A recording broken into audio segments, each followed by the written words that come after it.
राम राम। आप देख रहे हैं प्रदेश का नंबर 1 और सबसे भरोसेमंद news channel India news Haryana. मैं हूं आपके साथ पराग गुप्ता। हरियाणा में विधानसभा चुनाव में जीत के बाद बीजेपी निकाय चुनाव की तैयारी में जुट गई है। बीजेपी इसे लेकर मेगा प्लान तैयार कर रही है। शहरों में सरकार बनाने के लिए मुख्यमंत्री नायब सिंह सैनी ने खुद कमर कस ली है। ये सुनिश्चित करने के लिए सीएम सैनी ने पार्टी विधायकों के 7 मंत्रियों को भी टास्क दिया है। सीएम ने कहा है कि वो दिसंबर से लेकर जनवरी तक अपने अपने शहरी क्षेत्रों में सक्रिय होकर काम करें। शहरों में जल निकासी और साफ सफाई के साथ सड़कों पर फोकस करने के लिए संबंधित अधिकारियों को निर्देश दिए गए हैं। एक दिन पहले यानी मंगलवार को भी पंचकुला में हुई संगठन की मीटिंग में निकाय चुनाव को लेकर सभी कार्यकर्ता और पदाधिकारियों को ग्राउंड वर्क पर काम शुरू करने को कहा गया है। ऐसे में चर्चा है कि 2025 शुरुआत यानी जनवरी में निकाय चुनाव हो सकते हैं।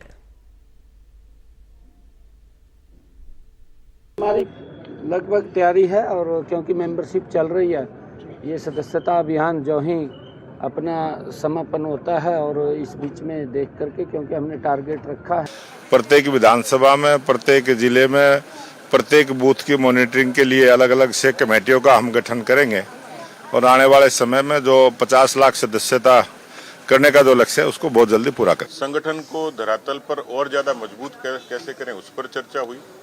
पार्टी ने जो चुनाव से पहले संकल्प पत्र दिया था उसका एग्जीक्यूशन कैसे हो और आने वाले भविष्य में जितने भी काम हैं उसको प्राथमिकता से पूरा कैसे करें, तो ये पूरी समग्र चर्चा हुई।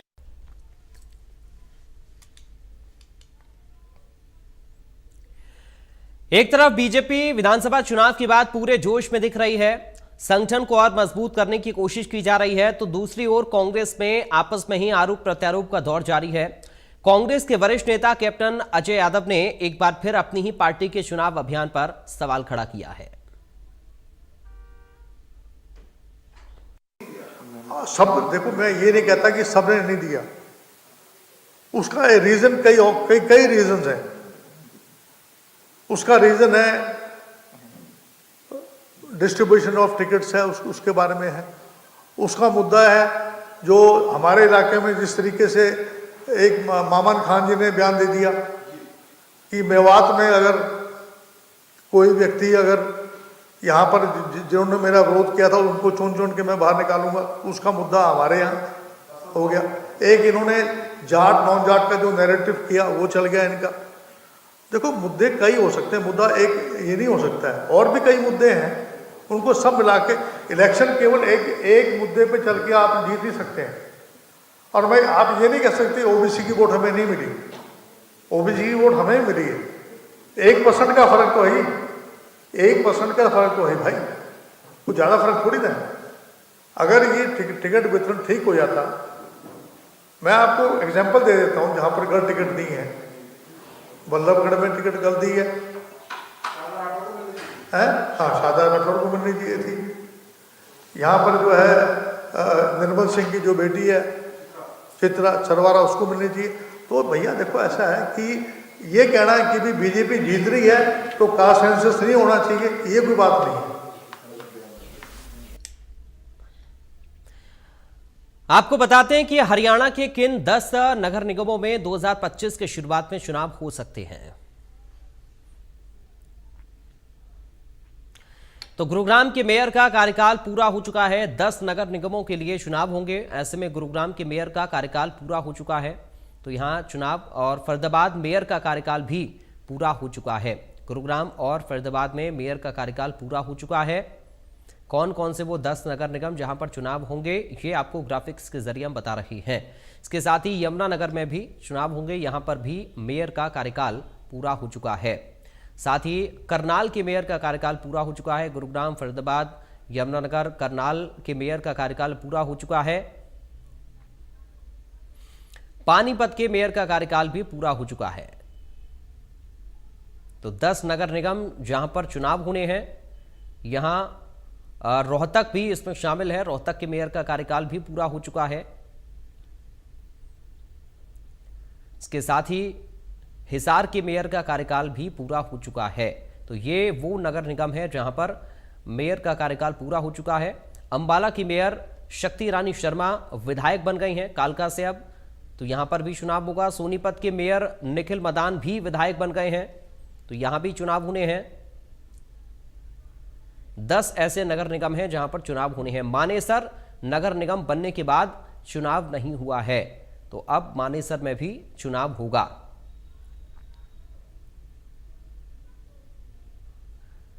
तो कुछ ऐसे नगर निगम जहां पर मेयर का कार्यकाल पूरा हो चुका है।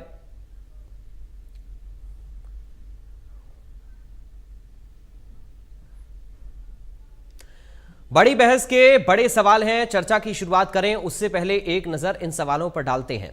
सवाल नंबर 1, विधानसभा चुनाव के बाद निकाय चुनाव भी जीत पाएगी बीजेपी? आज इस पर हम चर्चा करेंगे। विधानसभा चुनाव बीजेपी ने जीत लिया, अब निकाय चुनाव में कैसा परफॉर्मेंस और क्या जीत पाएगी बीजेपी, ये सवाल है। बीजेपी के विजय अभियान को क्या विपक्ष रोक पाएगा? निगम के चुनाव में सवाल ये भी, कांग्रेस की गुटबाजी का निकाय चुनाव पर भी क्या असर पड़ेगा? विधानसभा चुनाव कांग्रेस पार्टी नहीं जीत पाई, निकाय चुनाव में किस तरीके की स्थिति रहेगी कांग्रेस के साथ? निकाय चुनाव कराने में इतनी देरी क्यों की गई, इस पर भी आज हम बात करेंगे।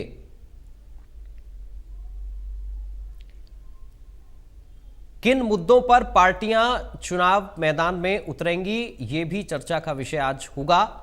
निकाय चुनाव में कौन से मुद्दे जिन पर बात होगी, किन मुद्दों के साथ मैदान में रहेंगी पार्टियां, आज इस पर भी सवाल पूछेंगे। तो ये सवाल अहम और इन्हीं सवालों के इर्द गिर्द आज हमारी बड़ी बहस रहने वाली है।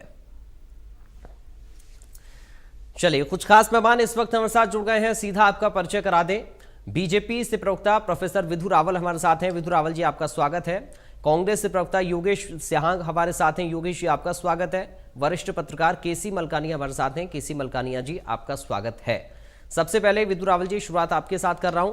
अब विधानसभा के बाद निकाय की बारी आ गई है, किस तरह की तैयारी है भारतीय जनता पार्टी की?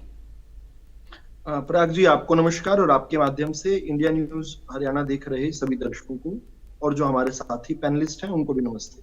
मैं उम्मीद कर रहा हूं मेरी आवाज ठीक ठाक आ रही है। जी सर।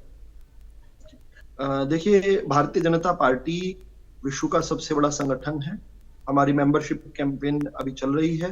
हरियाणा भर में हमने 50 लाख नए सदस्य जोड़ने का लक्ष्य रखा है। हम क्योंकि शुरुआती दौर है, लगभग 15 लाख के करीब हम इस आंकड़े को जा पाए हैं और बड़ी तेजी से अगले 1 महीने के अंदर हम जो है 50 लाख नए सदस्य जोड़ रहे हैं। इसके साथ ही भारतीय जनता पार्टी एक बहुत वेल ऑयल्ड एक चुनावी मशीनरी रही। हमारे कार्यकर्ता चुनाव लड़ना और चुनाव लड़वाना जानते हैं और क्योंकि वो नियमित रूप से 12 महीने के 30 दिन, हफ्ते के 7 दिन जनता के बीच में रहते हैं, जनता के बीच में काम करते हैं, उनके काम लेकर आते हैं, उनके काम करवाने में सक्रिय तौर पर जो है भागीदार होते हैं। इस नाते से हम जो है बहुत बेहतर काम कर पा रहे हैं। मैं ये इसका कंट्रास्ट करूं अगर कांग्रेस से, कांग्रेस में कार्यकर्ता तो कोई है ही नहीं। वहां तो केवल जो है कुर्ता और पजामा पहनकर और नीचे सफेद जूते पहनकर नेता ही निकलते हैं और वो नेता ही रहते हैं और वो कभी जमीन पर उतरते हैं, इसलिए जमीन से कांग्रेस गायब है। लेकिन वापिस भाजपा पे आऊं, ये मैं क्योंकि मेरे साथी हंसने लगे थे, उनकी थोड़ी हंसी और तेज हो जाए इसलिए ये मैंने बीच में बात कही थी। भारतीय जनता पार्टी जो है एक बहुत वेल ऑयल्ड मशीनरी है और दुनिया भर में शोध हो रहा है कि कोई लोकतांत्रिक तरीके से इतनी बड़ी संख्या में लोगों को लेकर और जहां पर सहमति ही सहमति हो, इस प्रकार का कैसे कोई संगठन बन सकता है। अट्रैक्शन का केंद्र बना हुआ है। जहां तक निकाय चुनाव की बात करें तो इसमें निकाय चुनाव में तो भारतीय जनता पार्टी का दबदबा और वर्चस्व उस समय से है जब हम हरियाणा में 4थे और 5वें नंबर का दल हुआ करते थे, तब भी हम निकाय जीता करते थे क्योंकि ये चुनाव होते हैं परफॉर्मेंस बेस्ड। यहाँ पर कोई कांग्रेस का भावनात्मक, जातिवादी, परिवारवादी, क्षेत्रवादी अलग अलग प्रकार का वो नहीं चलता था। इसी प्रकार इंडियन नेशनल लोकदल की भी भावनात्मक चीजें नहीं चलती थी। प्योरली परफॉर्मेंस के बेसिस पर Bharatiya Janata party head and shoulder above है अन्य किसी दल से। और इसलिए जब हम 1995 के दौर से बात कर रहा हूं मैं, हम लगातार चुनाव जीतते रहे। हम चुनाव विधानसभा का ना जीत पाते हुए, हम शायद लोकसभा में इतना अच्छा प्रदर्शन उस समय ना कर पाते हुए, लेकिन निकाय चुनाव जो था हमारे लिए गढ़ और किले के तौर पर था हम लगातार जीतते रहे हैं। और कांग्रेस पार्टी तो पिछले कई समय से निकाय चुनाव ही नहीं लड़ रही है। यहाँ पर आएंगे, डिबेट में बड़ी बड़ी बात कहेंगे, और मैं क्योंकि अनुभव से कह रहा हूँ, पिछले 5-6 साल से मैंने बहुत सारे प्रवक्ताओं को, कांग्रेस प्रवक्ताओं को महीनों तक ये बोलते हुए देखा, हम ये कर देंगे, वो कर देंगे, ये कर देंगे, और जैसे ही रणभेरी बजती है चुनाव की, ये रणछोड़ दास बन जाते हैं और भाग जाते हैं चुनाव से। ये तो चुनाव ही नहीं लड़ते हैं। भारतीय जनता पार्टी का एक ट्राइड, टेस्टेड और ट्रस्टेड काम का एक ट्रैक रिकॉर्ड है। वहीं पर हम अपना रिपोर्ट कार्ड दे पा रहे हैं, जहां सिंगल इंजन जो है, पहला इंजन जो हमारा केंद्र में काम कर रहा है, दूसरा इंजन प्रदेश में काम कर रहा है, उसी प्रकार से तीसरा इंजन जो है हमारा नगर निकाय में काम कर रहा है। पिछले 10 सालों में माफी चाहूंगा, पिछले 10 सालों में हम एक भी चुनाव, छोटा या बड़ा, किसी और को नहीं दे पाए। यानी सभी के सभी चुनाव पिछले 10 साल में भारतीय जनता पार्टी जीती है। रोहतक में भी जीती है, हिसार में भी जीती है, सोनीपत में भी जो है हमने बहुत अच्छा प्रदर्शन किया था। अंबाला के अंदर भी कांग्रेस नहीं जीत पाई थी।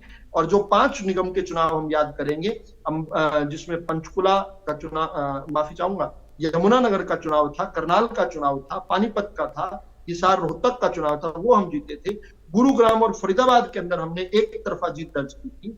इसके अलावा अलग अलग जो नगर पालिका परिषद के चुनाव रहे हैं, उनमें भी हम जीत पाए हैं। कोई एक भी चुनाव 2014 से अब तक ऐसा नहीं हुआ जहां पर हम चुनाव में ना जीत पाए हो। सबसे अधिक वोट अगर किसी को मिला इन सभी चुनाव में, और इनके साथ जोड़ लीजिए पंचायती राज चुनाव, जो 2 बार हो चुके हैं हमारे 2014 के शासनकाल में, ये लगातार हर चुनाव भारतीय जनता पार्टी जीती है। 100% हमारा रिकॉर्ड है, और ये रिकॉर्ड इसलिए है क्योंकि काम बोलता है। काम बोलता है। ये नामदार और कामदारों के बीच की लड़ाई में कामदारों को जनता चुनती है, जिनसे रोजमर्रा के काम होते हैं, क्योंकि निकाय चुनाव जो है सबसे छोटी इकाई के चुनाव है।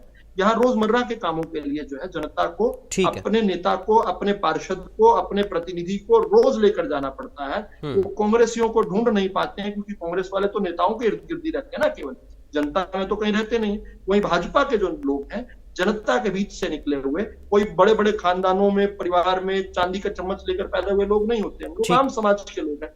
तो हम लोग जो है बीच में रहते हैं, इसलिए हमारे पर ट्रस्ट भी ज्यादा है, और लगातार हम जो है अपना काम करके दिखाएं। इसलिए एक बार भाजपा, बार बार भाजपा, और चप्पा चप्पा भाजपा, इन 2 नारों के साथ जो है भारतीय जनता पार्टी लगातार जो है हरियाणा और पूरे देश के अंदर जो है बहुत बेहतर काम कर रही है, और जनता का स्नेह, प्रेम और आशीर्वाद निरंतर हम। ठीक है योगेश त्याग जी, क्या तैयारी कांग्रेस पार्टी के निकाय को लेकर? योगेश जी आप म्यूट हैं, अनम्यूट कर लीजिए। नमस्कार, मैं भाजपा के प्रवक्ता की काफी चर्चा सुन रहा था। अभी भी मुझे लगता है कुछ थोड़ी कमी रह गई, इसलिए कहीं। और दूसरा मैं ये कह रहा हूं कि जो हमारे भाजपा के प्रवक्ता बोल रहे थे कि मैनेजमेंट में बिल्कुल ये माहिर है जी। कल भी इनके राष्ट्रीय महासचिव है, वो 5 करोड़ रुपए के साथ पकड़े गए थे मुंबई में।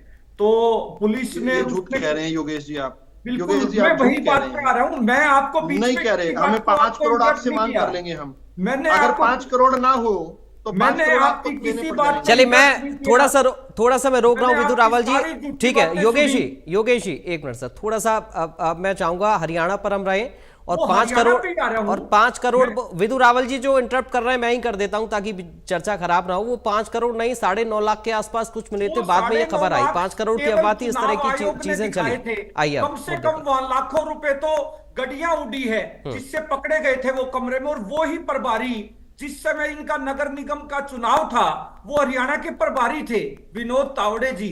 वो बड़े हरियाणा के भी प्रभारी रह चुके हैं। तो देखिए, मैं इनकी बात को वही उसी बात पे आ रहा हूं।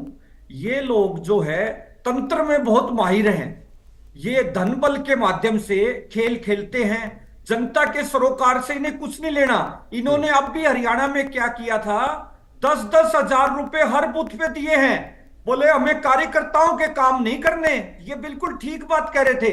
खट्टर साहब एक बात कहते थे, मैं सफेद कुर्ता किसी का नहीं छोड़ूंगा, मैं तो डालूंगा, लेकिन इन कार्यकर्ताओं को नहीं बख्शूंगा मैं। उनको जब लगा कि उसके नाम पे आप हार रहे हो, उनकी विदाई की इन्होंने। और आज उनके चेले नायब सैनी जी ये कहते हैं कि हमारे वो डम्मी मुख्यमंत्री इसलिए बनाए कि वो खट्टर साहब के चेले रहे हैं। दूसरा, अब योगेश मैं- जी, आप शब्दों को बेहतर शब्दों को, आपके हमारे दोनों के मुख्यमंत्री हैं, हरियाणा प्रदेश के मुख्यमंत्री हैं, चेले डमी ऐसे शब्दों का ना उपयोग करें प्लीज। देखिए, हम तो बहुत अच्छे शब्द यूज करते हैं। आपने जो जिस तरह की भाषा प्रयोग की कांग्रेस पार्टी के लिए, मैं समझता हूं इस तरह की भाषा बिल्कुल ही ठीक है योगेश जी, कांग्रेस की तैयारी जो पर आ आपकी- जाइए प्लीज, पहले देखिए- राउंड में कम से कम। हाँ जी, हाँ जी, मैं यही बात रख रहा था। नगर निगम और इन चुनावों में कांग्रेस पार्टी ये अकेले ही तो लड़ने वाले हैं। कह रहे कि मैदान में खिलाड़ी कितने थे, अकेला ही खिलाड़ी था, जीत गया। कांग्रेस पार्टी तो सिंबल पे चुनाव लड़ती नहीं है। और अगर इन्हें इतना ही घमंड हो तो आप जिला परिषद का चुनाव भी सिंबल पे लड़के देख लीजिए, आपको हकीकत पता लग जाएगी क्या हालात है। तो जैसे नगर निगम के चुनाव में इन्होंने बात रखी, सोनीपत में ये आजाद उम्मीदवार से चुनाव हारे, अंबाला में ये आजाद उम्मीदवार से चुनाव हारे, वो अब विधायक बन गए हैं कालका के। और सोनीपत के इन्होंने, क्योंकि इंपोर्ट करने की इनकी खासियत है, जहां इनका उम्मीदवार कमजोर हो जाता है ये दूसरी पार्टी से नेता इंपोर्ट करते हैं, तो वो इन्होंने इंपोर्ट कर लिया, उनको विधायक बना दिया और राजीव जैन जी को घर बैठाने का काम कर दिया इन्होंने। तो देखिए, मैं विषय पे आता हूं। जो नगर निगम नगर निकाय चुनाव है उसके लिए अभी तक हमारी पार्टी की स्ट्रेटजी जो बैठक में तय होगी कि कांग्रेस पार्टी ने वो चुनाव सिंबल पे लड़ना है या नहीं लड़ना, तो अभी मैं समझता हूं कि ये एक जल्दबाजी होगी, क्योंकि पार्टी ने अभी तय नहीं किया है। अभी तो इनके नए नए खुलासे हो रहे हैं। आज पार्टी ने बिल्कुल एक अहम खुलासा किया है, 14 सीटों पे ये किस तरह से, हमें 8 तारीख को ही मैसेज मिल गया था, वो आज 14 सीटें हैं, वो काफी मीडिया में भी चल रही है और वो मैसेज की डेट और तारीख भी तय है। वो सभी आज की इस खुलासे में हमारे माननीय अध्यक्ष जी ने ये बात रखी है, 14 सीटें प्रूफ समेत रखी है जो ये इन्होंने तय की हुई थी। क्योंकि ये भी ये तय करते हैं कौन नेता इन्हें खटकता है, उस सीट पे इन्होंने सिस्टम तय नहीं किया, फिट नहीं किया।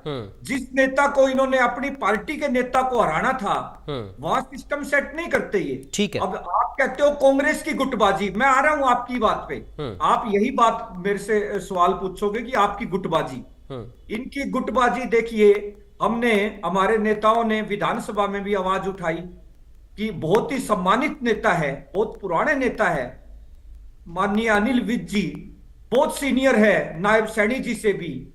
और आज जब चुनावों के समय उन्होंने खुलासा किया कि मेरी जान को खतरा है, और उन्होंने ये बात बोली कि सरकार मुझे चुनाव हरवाना चाहती थी, आज तक इन्होंने उस बात की जांच नहीं करवाई। हम भी इस बात का समर्थन करते हैं, वो एक मंत्री हैं, उनकी बात की जांच होनी चाहिए।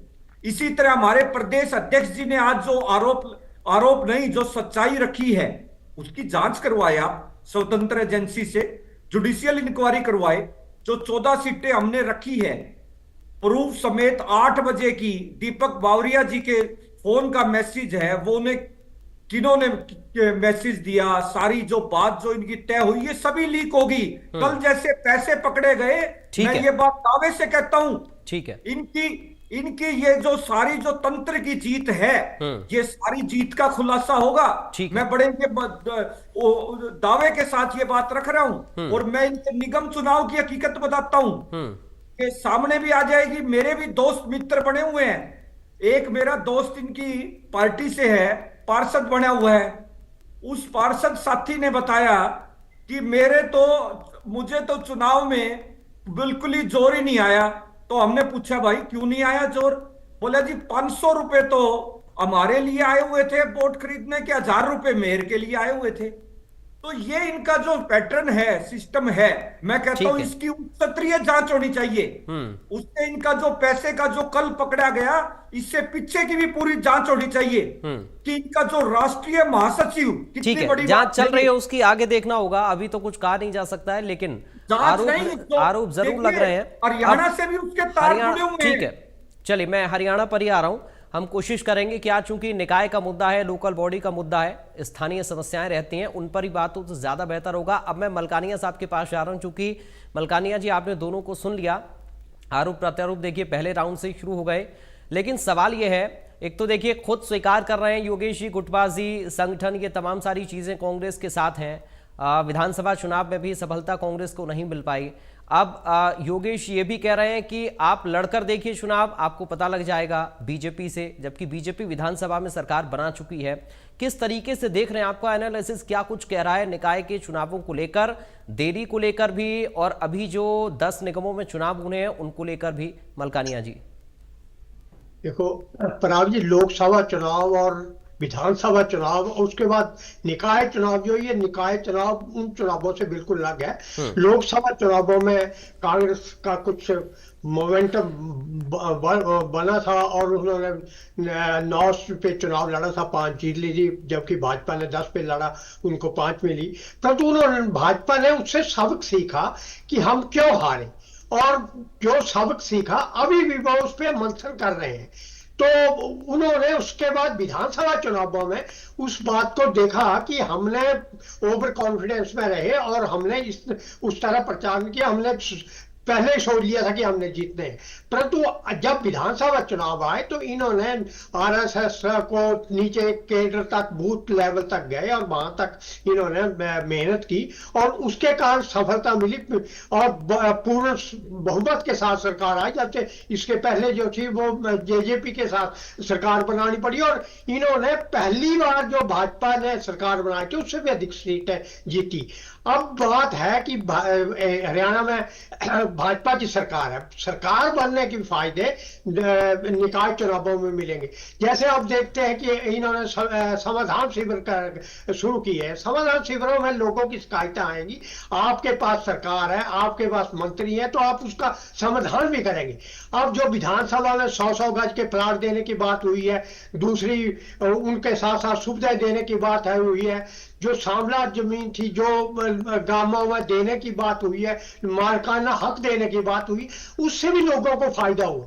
तो ये जो बातें हैं, वो सरकार जो है, जब सरकार सत्ता में होती है तो वो बहुत कुछ कर सकती है लोगों की भलाई के लिए और लोग गांवों की भलाई के लिए, शहरों की भलाई। जो भाजपा को पहले कहा जाता था कि बाणियों की पार्टी है, शहरों में इनका दबदबा होता है और शहरों में जीत जाते हैं, तो निकाय चुनाव जो है इसमें ज्यादातर शहर आते हैं और भाजपा का असल में दबदबा होता है। परंतु भाजपा जो है वो जब चुनाव खत्म हो जाते हैं उसके साथ साथ ही दूसरे चुनावों की तैयारी कर देती है। अब 2 दिन हो गए भारतीय जनता पार्टी को पंचकुला में बैठ कर रहे हैं और बैठकों में बैठकर ये बात कर रहे हैं कि हमारे कौन कौन विधायक हारे हैं और क्यों हारे हैं, किसने भीतरघात किया है। और उसमें पार्टी में ये मंथन हुआ, उसमें ये बात कही गई कि किसी का नाम नहीं लेना है, पर इनडायरेक्टली उन्होंने कहा है कि इन्होंने पार्टी के बरखिलाफ काम किया है। इसके साथ साथ ये भी आदेश दे दिए गए हैं कि जिन्होंने पार्टी के बरखिलाफ काम किया है उनको पार्टी में भी कोई पद न दिया जाए, संगठन में भी कोई पद न दिया जाए और आगे से ख्याल रखा जाए। जब ऐसी सजा पार्टी में मिलती है तो जो दूसरे नेता लोग होते हैं उन्हें सबक मिलता है। तो अब निकाय चुनावों में जब होगा तो कोई भी कार्यकर्ता पार्टी के बरखिलाफ काम करने के बारे में 10 बार सोचेगा। परंतु कांग्रेस में एक परिपाटी है कि एक खड़ा होता है तो दूसरा उसकी टांग खींचता है। कई बार उनको लगता है कि ये मेयर बन गए तो इसकी सीट पक्की हो गई तो हमारा नंबर कैसे आएगा, अगर ये हारेगा तब हमारा नंबर आएगा। तो इनमें ये जो संगठन में चला रहता है, जैसे शैलजा ग्रुप, ऊपर से देखा जाए तो हुड्डा ग्रुप है, शैलजा ग्रुप है, सुरजेवाला ग्रुप है, तो इस प्रकार के कई ग्रुप हैं और चलते हैं, लड़ाई करते रहते हैं आपसे। और कांग्रेस की एक नीति रही है कि जब ये चुनाव लड़ते हैं तो ये निकाय चुनाव, ये पंचायत स्तर के जो नीचे के चुनाव है उनमें सिंबल पे नहीं लड़ते। तो आप ये कह नहीं सकते कि कहां पार्टी हारी है, कौन सी, कहां भाजपा जीती है, कहां कांग्रेस जीती। जब कांग्रेस सिंबल पे ही नहीं लड़ेगी तो आप कैसे डिसाइड करोगी कि कांग्रेस हारी है। तो इस प्रकार की कई बातें हैं। ये कांग्रेस अपना देखकर चुनाव लड़ती है, ये ठीक है। अगर जो निकाय चुनाव है उसमें इसमें बड़े स्तर पर फुटबाजी का और पार्टीबाजी का असर तो नहीं पड़ेगा, परंतु जो पार्टीबाजी है और जो नेता है अपने अपने नेता अपने अपने स्तर पर जो है मेयर का चुनाव जो है लड़ेंगे, अपने उम्मीदवार उतारेंगे और दूसरों को हराएंगे।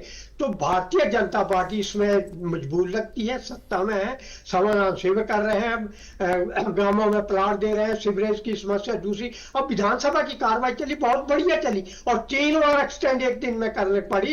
दिन भी बढ़ाया क्योंकि जो विधायक नए विधायक आए उन्हें भी खुलकर मौका मिला। जिन विधायकों को विधानसभा बोलने का मौका मिला और जिन लोगों की समस्या उठाई गई विधानसभा में, जो वो लोग पार्टी के साथ जुड़ेंगे और निकाय चुनावों में सत्ता पक्ष का ये जो भाजपा का उसको मदद करेंगे। अब देखते हैं कि कांग्रेस क्या नीति अपनाती है, क्योंकि कांग्रेस के पास ये भी कमजोरी रही है कि अभी तक वो विपक्ष के नेता का चुनाव नहीं कर पाए। तो इसका कारण तो मेन जो है वो गुटबाजी है। अगर गुटबाजी से उठकर चुनाव लड़ती है तो देखते हुए हैं परिणाम जो है वो कुछ और भी हो सकते हैं। हमारे साथ अमनदीप केसरी भी जुड़ गए हैं, इनेलो से प्रवक्ता। अमनदीप जी, आपका स्वागत है चर्चा में। धन्यवाद पराग जी। अमनदीप जी, आपके पास ही मैं आ रहा हूं, क्या तैयारी है? एक और मौका इनेलो के पास। अब निकाय चुनाव को लेकर आज हम चर्चा कर रहे हैं, किस तरह का परफॉर्मेंस रहेगा ये तो देखेंगे इलेक्शन के बाद रिजल्ट में, लेकिन तैयारी उससे पहले क्या है? जी पराग जी, देखिए ये कोई कहने की बात नहीं कि इंडियन नेशनल लोकदल जिस प्रकार का संगठन है और हमारे कार्यकर्ता नेता हर प्रकार से हमेशा से ग्राउंड में तैयार रहते हैं और ग्राउंड में सबसे ज्यादा मिलते हैं, क्योंकि इंडियन नेशनल लोकदल वो संगठन है कि जो उन नेताओं से, उन लोगों से बना हुआ है जिनके अंदर चौधरी देवीलाल की नीतियों पर काम करने का जज्बा है। और हरियाणा प्रदेश, और केवल हरियाणा प्रदेश, ये नहीं कि हमने कोई राष्ट्रीय पार्टी को अपना जो है परफॉर्मेंस दिखाना है या अपने हित छोड़ करके जो राष्ट्रीय पार्टी दूसरे प्रदेशों के हित के अंदर बात करे उसमें झुक जाना है, जिस प्रकार से भारतीय जनता पार्टी और कांग्रेस के लगभग सभी नेता करते हैं। अभी चाहे चंडीगढ़ का मसला हो या और मसले हो, इंडियन नेशनल लोकदल केवल एकमात्र ऐसा दल है जिसके अंदर कार्यकर्ताओं की लंबी फौज केवल हरियाणा प्रदेश के हितों के मात्र सुरक्षित करने के लिए है, केवल हरियाणा को सर्वोपरि रखने के लिए, हरियाणा को प्रथम रखने के लिए। और चाहे चुनाव कोई भी हो, हमने तो किसी भी चुनाव से गुरेज नहीं किया और ना ही हम ये परवाह करते हैं। हमारे कार्यकर्ता हर तरीके से तैयार रहता है। अब देखने वाली बात ये होगी कि सरकार में जो निकाय चुनाव, क्योंकि सरकार अपनी मंशा से निकाय चुनाव कराती है, जहां पर ड्यू है, कहीं तो 10-10 साल से भी ड्यू है, नहीं चुनाव करवाए गए, जहां पर अपनी पोजीशन देख करके, चाहे अंबाला छावनी की बात हो या कहीं और की बात हो, और बड़े क्षेत्र हैं।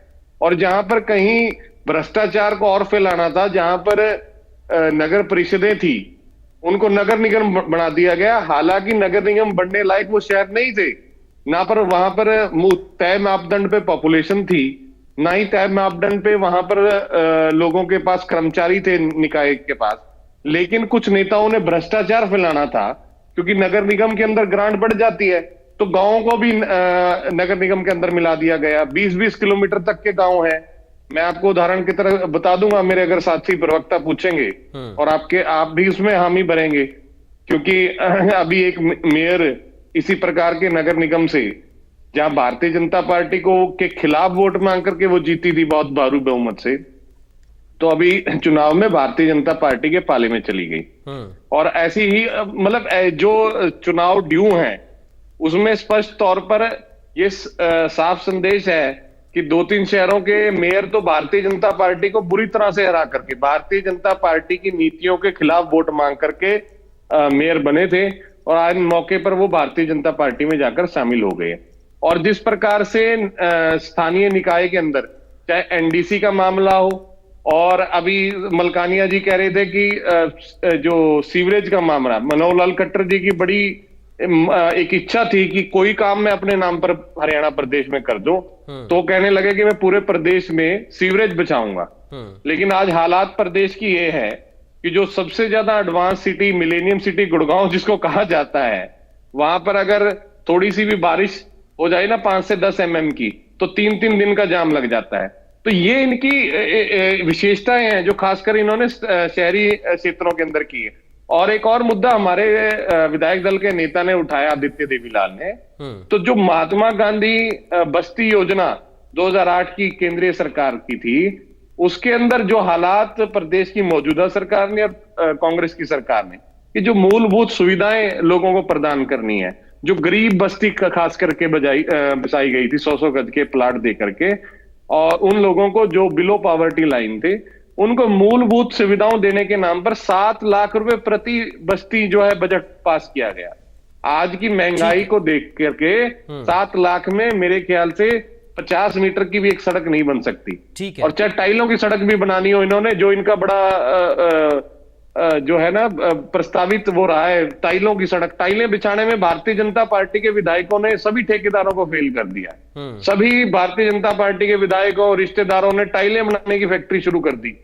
हालांकि वो अंतरराष्ट्रीय मापदंड पे टेक्निकली देखे जाए उन तरह की सड़कें बिल्कुल भी जो सही नहीं मानी जाती, क्योंकि उनके अंदर फ्रिक्शन नहीं होता, लोगों के एक्सीडेंट ज्यादा होते हैं, लेकिन इनकी जेबें जरूर गर्म होती हैं। ठीक है। तो इस प्रकार के सभी मामले जनता ने पहले भी ध्यान में रखे हैं और इनके बड़ी बुरी तरह से भारतीय जनता पार्टी को हराया है और आगे भी ध्यान में रखेंगे। ठीक है। विदुर रावल जी बहुत देर से हंस रहे हैं, जवाब दीजिए सर। 2-3 बातें हैं। एक तो गुटबाजी को लेकर कांग्रेस के प्रवक्ता आप लोगों पर ही आरोप लगा रहे हैं, और दूसरा जो स्थानीय स्तर पर कमियां हैं उनको लेकर अमनदीप जी ने कई सारे सवाल खड़े किए हैं। विदुर रावल जी, मैं कई बार ये सोचता हूं कि ये जो प्रवक्ता टीवी पर बैठकर बोलते हैं, क्या ये मतलब अपने आप को समाज से काटे हुए हैं, या सारा दिन अपने आप को कमरों में बंद रखते हैं, कमरों से बाहर नहीं निकलते, या क्या करते हैं? मतलब ये ऐसा बोलकर, और आपका तो सबसे ज्यादा देखे जाने वाला चैनल है इंडिया न्यूज, तो सबसे ज्यादा हरियाणा में देखा जाता है, तो जब ये बाहर निकलते हैं तो कैसे फेस करते होंगे? या मतलब ये हंसी ठिठोली मैं यही बता दूं अमनदीप जी, मैंने नोट किया, ज्यादा लोगों से मिलता मैंने ये नोट किया, देखिए मैंने नोट किया। आपको अरे तूने नोट किया, इंडिया न्यूज हरियाणा बताएगा रानी शर्मा कहां से मेयर बनी थी और कैसे बनी थी, इंडिया न्यूज हरियाणा बताएगा। ठीक है। आप की बात कर रहे हो, मेरा राइट है मेरी बात बोलना। ठीक है, मेरे को समय मिला है, मेरा राइट है। मैंने पेन आप व्यक्तिगत ना बोले, आप व्यक्तिगत ना, आप मुद्दों पे बोले। ठीक है, आप व्यक्तिगत मत बोले, ठीक है, व्यक्तिगत मत बोले, मुद्दों बोलो। ठीक है, मैं तय करूंगा, आप नहीं तय करेंगे। अरे व्यक्तिगत नहीं बोलेंगे वरना मैं नंगा करूंगा आपको। अगर आप व्यक्तिगत बोलेंगे नंगा करना पड़ेगा मुझे। ठीक है, प्लीज प्लीज आप व्यक्तिगत नहीं बोलेंगे, ठीक है, व्यक्तिगत नहीं चलिए बोलेंगे। आइए मुद्दे पर आइए, मुद्दे पर आइए। मुद्दे की बात करें, कोई कमेंट ना हो, मैं सबसे निवेदन करूंगा प्लीज। विदुर रावल जी आइए, मुद्दे की बात करिए, मुद्दे पर आइए। विदुर रावल तो मुद्दों में बात ठीक है, करिए। योगेश जी अगर आपकी बातों में दम है तो मुद्दों में बात करिए, व्यक्तिगत बात मत करिए। ठीक है, और मैं हाँ मुद्दों पे करिए बात। ठीक है, अगर आपके तथ्यों में तर्क होगा तो बात करिए मुद्दों पे। ठीक है, ये अब मैं जो मेरे बीच में बोलेगा वो बदतमीज, ठीक, मैं किसी के बीच में नहीं बोला, एक शब्द नहीं बोला, मैंने सब नोट किया और मेरे पास सबके जवाब तैयार है। तो व्यक्तिगत मत बोलो, आप मुद्दे की बात करो। ये क्या बात है कि फलाना प्रवक्ता ऐसे करता है, फलाना ऐसे करता है, फटा हुआ है। आप व्यक्तिगत बात करिए। अरे तू कैसे बोलेगा? चलिए आ रहे हैं विदुर रावल जी, पॉइंट टू पॉइंट आ रहे हैं, प्लीज आइए विदुर रावल जी। नहीं, मैं तो अपने तरीके से करूंगा, किसी को कोई तकलीफ हो तो बेचारा जो है तरीका तू यहाँ पे तानाशाही थोड़ी चल रही है, तू व्यक्तिगत बोल देगा तो अपने नहीं, तरीके से देखिए बोलेगा। ऐसा कोई तानाशाही नहीं है तो अपने तरीके से बोलेगा। खराब होगा, चर्चा का ही समय खराब। नहीं पराग जी, आपको ये ध्यान रखना है कि व्यक्तिगत जैसे ही ये मैं वही बोल रहा हूँ सर, व्यक्तिगत नहीं बात पहले चलेगी। पहले मुद्दे की बात निजी लड़ाई नहीं है। एक minute sir please, Yogesh ji थोड़ा सा रुकिए, आप भी रुकिए, योगेश जी कार्रवाई करनी चाहिए। योगेश जी रुक जाइए, अमनदीप जी चुप हैं, आप भी रुक जाइए प्लीज। देखिए पहले तो मैं यही निवेदन करूंगा, किसी की निजी लड़ाई तो है नहीं, सब अपनी अपनी पार्टी का पक्ष रख रहे हैं, और निजी तौर पर किसी के ऊपर भी हम आरोप लगाएं, आक्षेप लगाएं तो उससे थोड़ा सा बचें, मुद्दों पर ही बात करें। मेरी भी यही राय है। चर्चा चूंकि आज हम स्थानीय निकायों को लेकर ही कर रहे हैं। तो रावल जी आइए, पॉइंट टू पॉइंट आपने जो नोट किए जवाब दीजिए उन पर। मैं उसी पर जवाब दे रहा हूं। मैं यहीं से ही शुरू कर रहा था जिससे तकलीफ हुई थी कि भाई ये लोग क्या रिजल्ट नहीं देखते हैं, या इतना शॉर्ट ये गजनी टाइप ये फिर वो लोग आ गए। अरे तुम मेमोरी अरे घटिया आदमी, तू नकली आदमी है यार, ये क्या बात है? वो लोग फलाना नहीं। योगेश जी, अमनदीप जी प्लीज एक बार सुन ले, एक बार सुन ले, आप लोग अगर काउंटर है तो आप अपने राउंड में करिएगा प्लीज।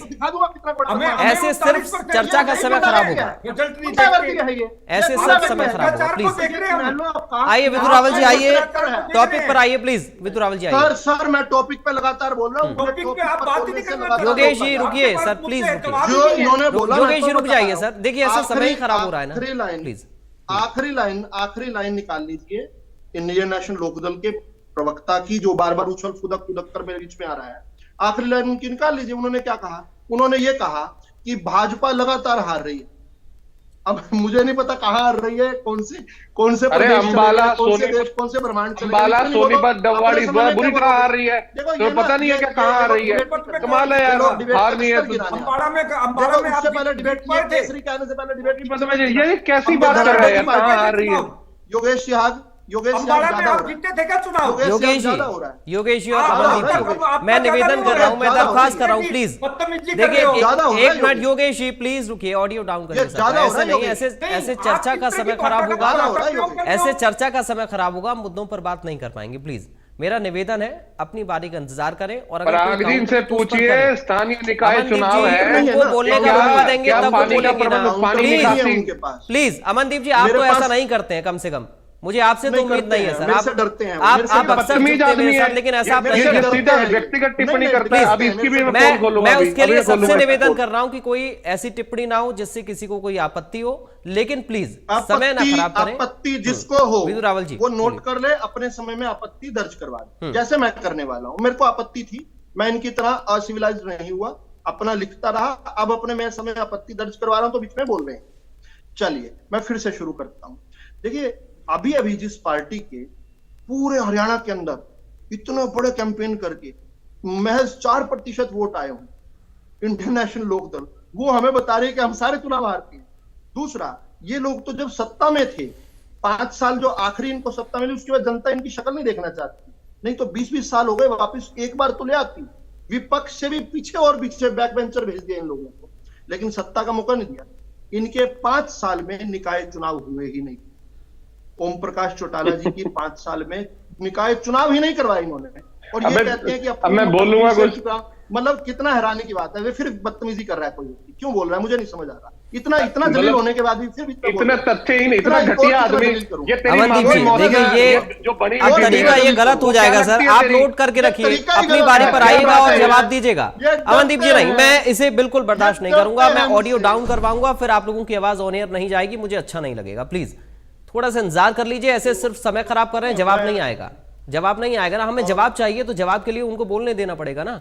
आपको भी मौका दिया, उनको भी दूंगा, सबको दूंगा, आपकी बारी पर आपको भी मौका यार दूंगा पूरा व्यक्तिगत बोलने का। टिप्पणी आप कैसे कर रहे हैं? ये व्यक्तिगत विदु रावल टिप्पणी जी, ज्यादा कर रहा है, प्लीज। मुद्दे की बात ही नहीं कर रहा। अमनदीप जी प्लीज। ये बात ही नहीं कर रहा कि पानी निकासी इनके अमनदीप जी। स्थानीय निकाय के अरे मुद्दों मैं में सब से बात कहां करूंगा, चला गया? तेरे से पूछ के नहीं करूंगा। सीवरेज अरे सीवरेज कहां चला गया? अमनदीप जी, प्लीज। है ही नहीं तेरे साथ बोलने के लिए घटिया आदमी। हरियाणा से निकासी करती नहीं है नहीं, जनता तुम्हें। ऐसी शब्दावली का इस्तेमाल मत करिए, इससे फिजूल सबको की बात आपत्ति नहीं है, होगी। बोल क्या प्लीज करेंगे, मुझे क्या बोलूं? प्लीज। मैं एंकर प्लीज। के सवालों का जवाब देने के लिए यहाँ बैठा हूँ, विदु रावल जी आइए और मैं मुद्दे क्या पर। बोलूंगा ये मेरे विपक्षी साथी नहीं तय करेंगे। अरे जैसे ये दूसरों क्या को बोल गलत रहे थे, नहीं मैं बोल तय सकते कर रहा आप। था। दूसरों को गलत बोल, वो जो जिस तरह से तुम्हें पाठशाला में सिखाया जाता है, आप नहीं बोल सकते दूसरों को गलत। पीछे होकर बैठे आराम से, आराम से अमनदीप पीछे जी होकर प्लीज अरे थोड़ा ये सा क्या बात है रुकिए। यार? बैठ। अच्छे बच्चों की अमनदीप तरह- जी, थोड़ा अच्छे सा बच्चों की समझाइए। तरह पीछे होकर बैठे ये क्या बात कर रहे हैं? ये देखिए क्या बात कर रहे अच्छा, मैं हैं। ना अब प्रयाग जी विदु रावल जी आइए गलत मुद्दे हो- पर आइए, आप मुद्दे पर। गलत मुद्दे पर ही बात कर रहा हूँ, करने नहीं दे रहे हैं, समय नष्ट कर रहे हैं जनता का, और असल में ये समय नष्ट कर रहे हैं जनता का। ऐसे कोई दिक्कत है राजनीति में भी व्यक्तिगत, ये आप समय नष्ट कर व्यक्तिगत रहे हैं बाद में जनता बोल का। लेना, अगर आपको इन्होंने कोई व्यक्तिगत काम चैनल किया दिया गया है होता, बोलने के लिए। मेरे को ये बताओ, आखिरी बार जब से इंडियन नेशनल लोकदल बनी, और क्या तो हर पराग जी, ये चुनाव सवाल में था आपका? बीच ये में कह रहा है कि मैं बीच में ये क्या बोलेगा। सवाल है उंगली आपका? अपने अपने बात डिबेट का सवाल है जो ये जवाब दे रहा है? ये क्या डिबेट का सवाल है जो जवाब दे रहा है? पराग जी आपको टोकना चाहिए, ये ना तो डिबेट का सवाल है ना आपका सवाल है। अमनदीप जी, टोकना तो मुझे आपको भी चाहिए, लेकिन आप भी तो टोकने से नहीं रोक रहे हैं ना। ये तो आपको खुद भी सोचना पड़ेगा। सबका ऑडियो डाउन कर दीजिए, बार-बार किया ऑडियो डाउन कर दीजिए सबका प्लीज। मैं अपनी टीम से रिक्वेस्ट करूंगा, सबका ऑडियो डाउन करिए। विदु रावल बोलेंगे, बोलिए सर। अब किसी का ऑडियो ऑन एयर नहीं जाएगा विदु रावल के अलावा। थैंक यू जी। तो देखिए, जिस पार्टी ने आज तक कोई भी मेरी ऑब्जेक्शन रहेगी और मैं फिर चुनाव बोलूंगा। ना जीता हो, वो है इंडियन नेशनल लोकदल। इनसे पहले जो इनका नाम था लोकदल, उसने भी आज तक कोई निगम का चुनाव नहीं जीता। उससे पहले इनकी पार्टी थी यार ये- बीजेडी, एक भी चुनाव नहीं जीता। ये आकर यहाँ पर बात बता रहे हैं बड़ी बड़ी, और उसके बाद कह रहे हैं कि भाजपा तो जीती नहीं। अच्छा मुझे बताइए। नहीं, मैं आपको इंडिया न्यूज को भी लीगल नोटिस भेजूंगा, अगर ये झूठ चलाएंगे मैं इंडिया न्यूज। एक मिनट, मैं थोड़ा सा आप सभी को रोकना चाह रहा हूं। एक मिनट अमनदीप जी रुकिए, थोड़ा सा रुकिए। अभी आपकी आवाज ऑन एयर नहीं जा रही है, ना विदु रावल जी की जा रही है, ना योगेश जी की जा रही है, किसी की नहीं जा रही है। थोड़ा सा सुनिए अमनदीप जी लगातार मत बोलिए, थोड़ा सा सुनिए। पहली बात तो ये कि आप लोगों ने कुछ सवाल उठाए जिनका मैंने जवाब लेने की कोशिश की विदु रावल से। अब आप जवाब, एक मिनट सर सुन लीजिए, पहले आपकी आवाज अभी नहीं जा रही है। अगर आप बोलने नहीं देंगे तो वो जवाब नहीं देंगे, अगर जवाब नहीं आएगा तो आप ऑब्जेक्शन कैसे कर पाएंगे, आप काउंटर कैसे कर पाएंगे? पहले बोलने का मौका देना सर। अगर आपको एक मिनट सर, अमनदीप जी, अगर आपको आपत्ति है तो मुझे इसमें कोई आपत्ति नहीं कि आप बोलिए, लेकिन आप कम से कम बोलने का मौका तो दें। ऐसे क्या हो रहा है, पिछले 5 मिनट से सिर्फ समय खराब हो रहा है, चर्चा नहीं हो पा रही है। और आपसे तो कम से कम मैं ऐसी उम्मीद नहीं करता हूं सर, आप इस तरीके से चर्चा का समय नहीं खराब करते, लेकिन आज पता नहीं आप क्यों कर रहे हैं ये सब। अगर आप पर्टिकुलर किसी क्षेत्र को लेकर आप आरोप लगा सकते हैं, आप सवाल उठा सकते हैं, किसी बीजेपी की कैंडिडेट को लेकर सवाल उठा सकते हैं, बीजेपी की नीतियों को लेकर सवाल उठा सकते हैं, तो वो भी तो इनेलो को लेकर उठा सकते हैं ना सर। वो भी तो उठा सकते हैं कि जब इनेलो की सरकार को क्या हुआ था, तो आप उन्हें कैसे रोक सकते हैं? फिर आपको थोड़ा सुनना पड़ेगा ना सर। क्या व्यक्तिगत हो गया सर? प्लीज थोड़ा सा रुकिए। अरे बोलने का मौका देंगे तब वो बोलेंगे ना। लोगों को हर चुनाव में रुक जाइए, अब उनको क्यों बुलाते हैं? ताकि डिबेट डिस्टर्ब करें वो। ठीक है विद्युरावल जी, आइए मुद्दे पर फटाफट। जितना आप समय खराब करेंगे उतना ही आपके पास आने में मुझे देरी होगी, इतना आप समझ लीजिए सभी लोग। प्लीज विद्युरावल जी आइए। बोलने के लिए है भी नहीं तो वो नोट कर लेते। मेरे पास बहुत कुछ बोलने का था, इसलिए बीच में नहीं बोला। इन्होंने एक और आरोप लगाया, बोले सभी ठेकेदारों को फेल कर दिया। देखो आज तो हर चीज जो है ई टेंडरिंग के थ्रू होती है, और ई टेंडरिंग के प्रोसेस का ये लोग विरोध करते हैं, और फिर ठेकेदार मतलब उल्टा चोर कोतवाल को डांटे। ठेकेदारी प्रथा तो ये चाहते हैं, जब ये राज में होते हैं तो ये चाहते हैं सारे के सारे ठेके हमारी मौसी का छोरा ले ले, अपनी मौसी का छोरा सारे के सारे ठेके ले ले, काम के हो चाहे शहर के हो। शहर के भी सारे ठेके जो होते हैं अपनी मौसी के छोरे यानी अपने लोगों को देने के लिए बदनाम रहे हैं लोग। कैसे कहते थे इंडियन नेशनल लोकदल अपने कार्यकर्ताओं का ध्यान रखते, कैसे देती है? जनता से लूट खसूट करवाती है। सारे ठेके इंडियन नेशनल लोकदल के होते थे। लेकिन हमने जब एक पारदर्शी व्यवस्था कर ली, उसके लिए सड़कों पर भी ये विरोध करेंगे और टीवी चैनल पर उल्टा चोर कोतवाल को डांटे, यहाँ पर ठेकेदारी के लिए रोएंगे। फिर एक इन्होंने कहा कि केवल हरियाणा के हित में बात करने वाली हमारी पार्टी। साहब हमें ऐसा कोई दम नहीं भरते हैं, हमें कोई इस प्रकार का वो दम नहीं है कि हम केवल हरियाणा की बात करें। हम भारत के नागरिक हैं, पहले भारत के नागरिक हैं, और भारत के आड़े कोई भी नहीं। हरियाणा का हित, मैं थोड़े दिनों पहले 2-3 दिन पहले बहुत वायरल हो रही है वो क्लिप जो है, पंजाब के टीवी चैनल पर था, उनको भी ये बताकर आया था, आज आपको भी ये बता रहा हूं। पंजाब का हित भारत के हित से अलग नहीं है, हरियाणा का हित भी भारत के हित से अलग नहीं है। पहले हम भारतवासी हैं, उसके बाद ये क्षेत्रवाद, ये रीजनलिज्म की पैशनेट करेंगे। बड़ा प्राउड हरियाणवी हूं, लेकिन पहले भारतवासी, भारत से बड़ा हरियाणा नहीं। ठीक है, गुटबाजी पर भी आई। केवल एक इन्होंने 1-2 बातें उठाई थी। बात तो मैं कुछ और बताना चाहता था। योगेश सिंह ने धनबल की बात कही थी। अरे साहब कुछ सोच तो लेते, बोलते हुए धनबल किसको कह रहे हैं यार? अरे हम वो पार्टी के लोग हैं, जब अटल जी चुनाव लड़ने गए थे पहली बार बलरामपुर से, तो उनको जो टूटी फूटी एक एम्बेसडर कार्यकर्ताओं ने इकट्ठे करके पैसे दी थी, वो 1 किलोमीटर बाद खराब हो जाती थी, उसको धक्का मारकर सभा के बाद स्टार्ट किया जाता था। एक सभा में तो खुद धक्का मारकर अटल जी पहुंचे, और जब सभा खत्म हुई तो अपने ड्राइवर को बुलाया और बोले तुम थक तो नहीं गए? तुम कैसे थके होंगे, धक्का तो मैं 1 किलोमीटर मार कर रहा। यानी 1-1 किलोमीटर धक्का मारकर जो व्यक्ति जो है सभाओं में पहुंचकर रैली करके इस प्रकार की परिपाटी के लिए, तो राजमाता सिंधिया जी ने पहली गाड़ी दी थी हमें। तो इसलिए ऐसे हम लोगों को धन, आप तो चांदी के चम्मच से पैदा हुए। ठीक है, गुटबाजी पर भी आई सर। गुटबाजी पर आ रहा हूँ। मोतीलाल नेहरू जी अंग्रेजों के जमाने में मशहूर है कि 1 लाख रुपए एक सुनवाई का लिया करते थे। अब हिंदुस्तानियों में तो इतना दम था नहीं 1 लाख रुपए देने का, अंग्रेजों के लिए ही वकालत क्या करते थे वो। तो खैर मैं इस पर ज्यादा नहीं जाना चाहता, और एक और डिबेट डिरेल हो जाएगी। गुटबाजी देखिए, केवल जनता ही नहीं, इन राजनीतिक पार्टियों में काम करने वाले लोगों के अंदर भी जो है आकर्षण भारतीय जनता पार्टी।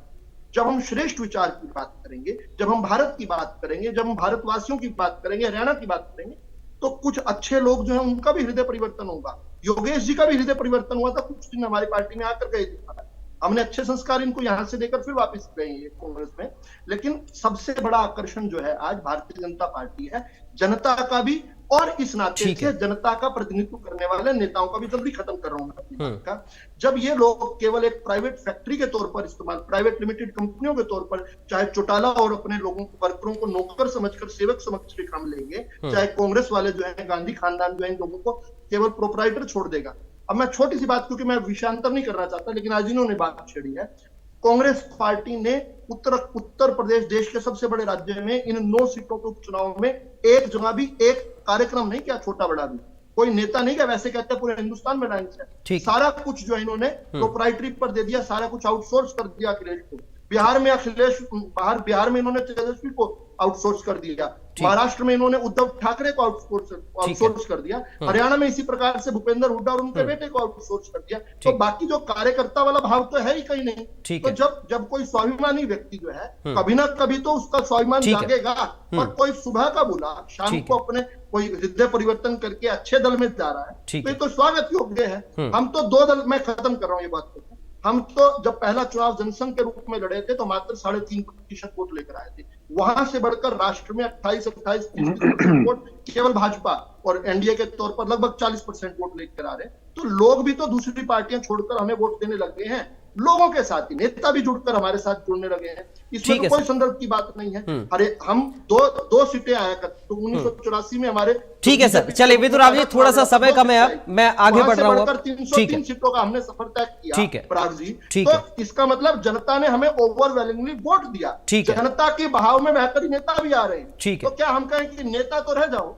चलिए छलनी लगा दे नेता। चलिए योगेश जी के पास अब मैं जा रहा हूं, फिर अमनदीप जी आपके पास आऊंगा, फिर मलकानिया साहब आपका आखिरी में रिएक्शन लूंगा।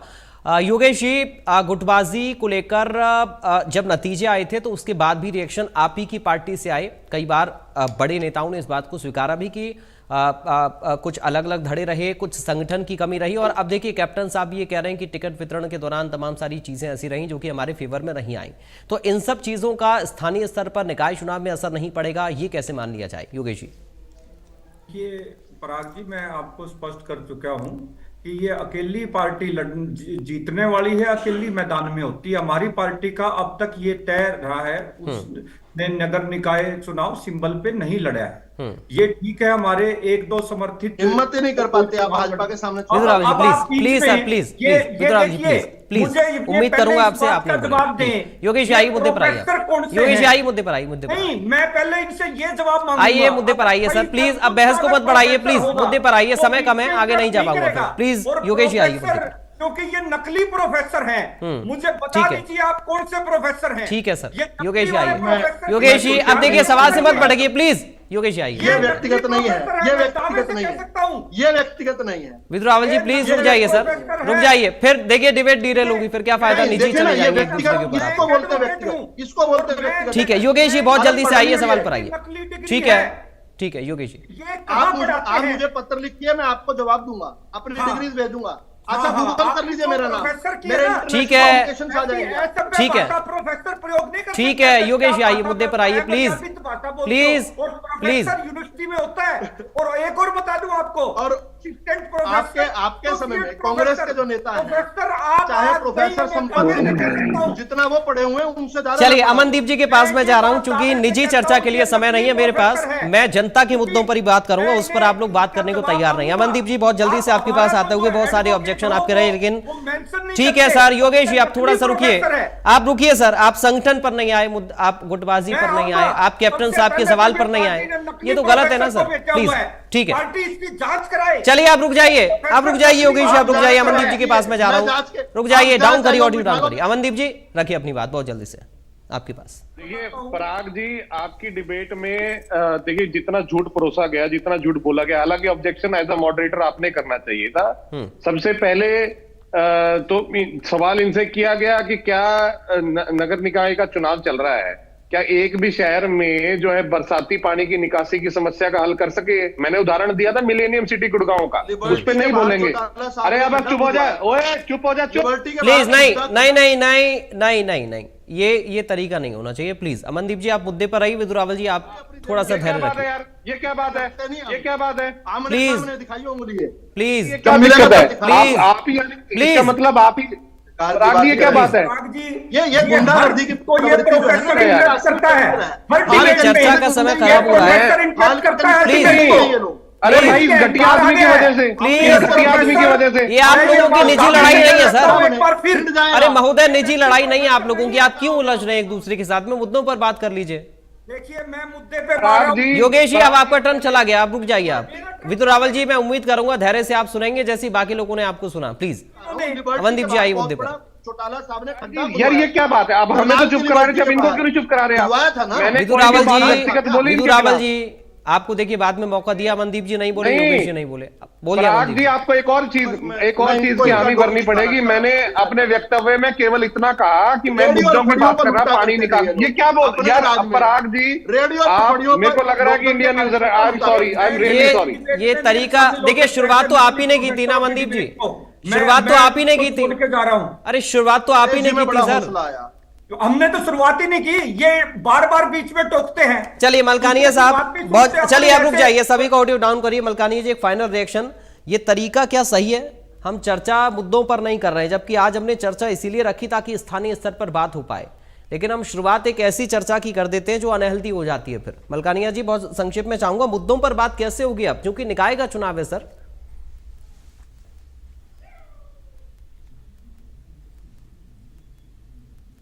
मलकानिया जी, आप सुन पा रहे हैं क्या मुझे? मलकाना जी म्यूट है, मलकानिया जी म्यूट है शायद, म्यूट है मलकानिया जी। चलिए, आवाज नहीं आ रही है, संपर्क नहीं हो पा रहा उनके साथ में अभी। चूंकि वक्त मुझे इतनी इजाजत रह रहा चर्चा के लिए, आप सभी का शुक्रिया अदा करूंगा। राहुल जी आपका बहुत शुक्रिया, मनदीप जी आपका शुक्रिया, योगेश जी आपका शुक्रिया, मलकानिया जी आपका शुक्रिया। चर्चा मुद्दों पर हो, स्थानीय स्तर पर हो, पानी, बिजली, तमाम जो स्थानीय स्तर पर निकाय से जुड़े मुद्दे हैं उन पर बात हो, यही मोटिव राजनीतिक पार्टियों का होना चाहिए, यही उद्देश्य होना चाहिए कि कैसे उन समस्याओं को हम दूर कर पाएं जो स्थानीय स्तर पर लोगों को फेस करनी पड़ रही हैं। आने वाले वक्त में निगम के लिए किस तरह से इन मुद्दों पर बात होगी, किस तरह से इन मुद्दों के लिए काम करने की बात होगी, ये देखना होगा। फिलहाल बड़ी बहस से मुझे दीजिए इजाजत, राम राम।